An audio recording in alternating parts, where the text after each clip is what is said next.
What if I told you there's a country in South America where some unemployed men live like celebrities, supported by multiple girlfriends at the same time? A place where women compete for men, pay their rent, buy them gifts, and even fight over who gets to spend the weekend with them first. It sounds completely unbelievable. But this is the strange reality of Uruguay, one of the most underrated countries in the world.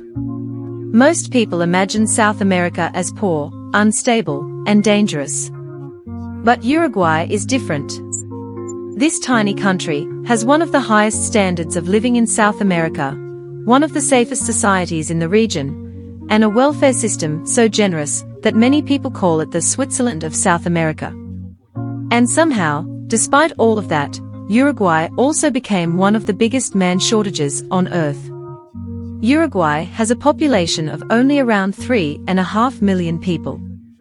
But over the past decade, huge numbers of young men have left the country to work abroad, especially in Spain, Argentina, and the United States.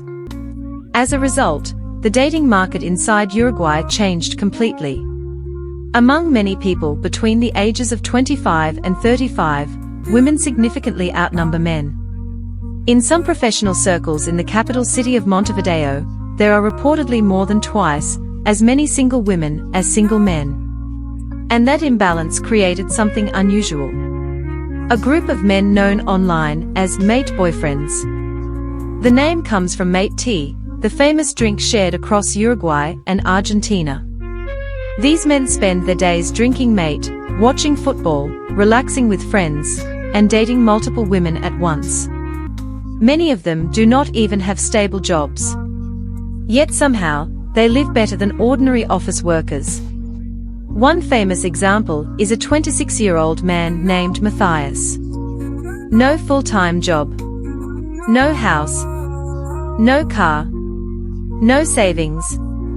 But according to local stories, he dated 7 women at the same time. And the craziest part, all 7 women knew about each other. One girlfriend helped pay his rent. Another bought him clothes. Another paid utility bills. Others covered food, entertainment, and daily expenses. Some reportedly even gave him pocket money every month. Matthias would wake up late in the morning, drink coffee prepared by one girlfriend, spend the afternoon walking by the sea with another, then stay overnight at someone else's apartment. Meanwhile, the women competed with each other for his attention. One reportedly bought him a new PlayStation. Another helped him get a motorcycle. One woman even gave him cash directly so he would spend more time with her. And according to Matthias himself, he rarely needed to chase women. Most of them approached him first. At one point, he claimed he was dating 11 women simultaneously, but later reduced the number because it became too exhausting. To outsiders, this sounds insane. But in Uruguay, many locals see it as surprisingly normal.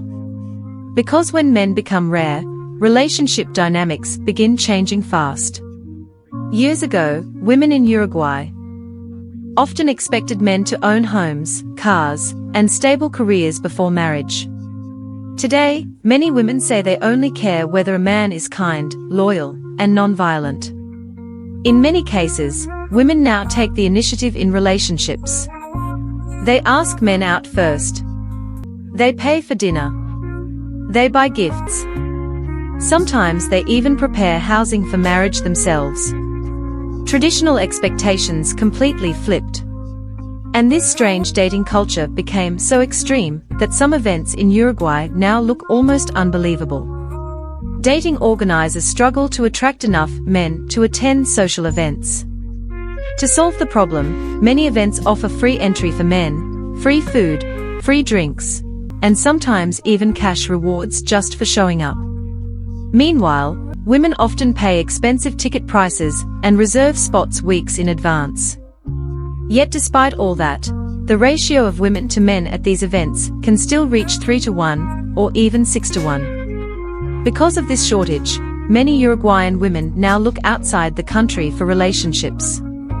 Argentina became one of the most common destinations for cross-border dating.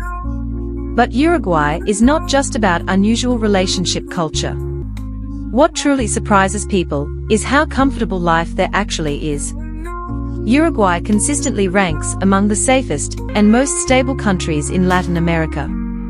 Corruption levels are relatively low, violent crime is far lower than many neighboring countries, and democracy remains strong. The country also has one of the strongest welfare systems in the region. Public healthcare is nearly free. From doctor visits to surgeries, many medical services cost little or nothing. Patients with chronic illnesses like diabetes or high blood pressure can receive free medication through community clinics. Education is also free from preschool all the way through university. Books, transportation, and school support programs are heavily subsidized by the government. And unlike many societies obsessed with extreme wealth, Uruguay has a relatively small gap between rich and poor. Many ordinary citizens live calm, stable lives without the constant fear of economic collapse. Workers also enjoy strong labor protections. Paid vacation is common. Work-life balance is highly valued. People genuinely prioritize living rather than simply surviving. Of course, Uruguay is not perfect. Compared to Western Europe or the United States, salaries are still lower. That is one major reason so many young men choose to leave the country for better opportunities abroad. But Uruguay has one enormous advantage. Nearly 90% of the population descends from European immigrants, especially Spanish and Italian families.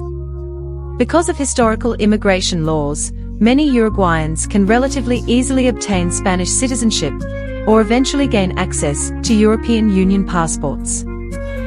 For many young Uruguayans, moving to Spain becomes a pathway into the entire European job market. And then there's football. For Uruguayans, football is not just entertainment. It is almost a religion.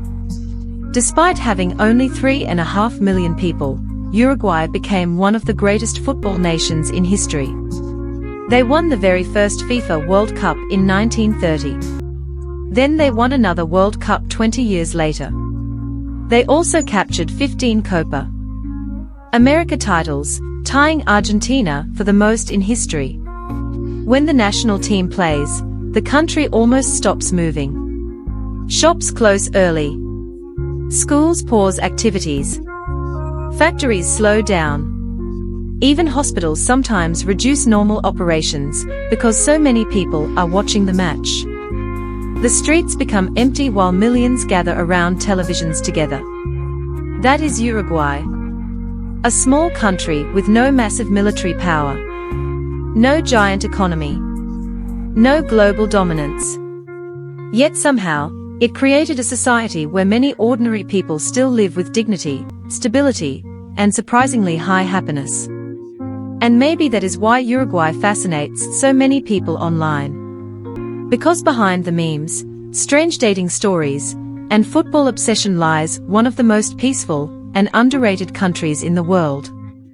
If you enjoyed this story and want more fascinating documentaries about hidden cultures, unusual countries, and shocking realities from around the world, make sure to like this video, subscribe to the channel, leave a comment below, and turn on notifications so you never miss the next incredible story.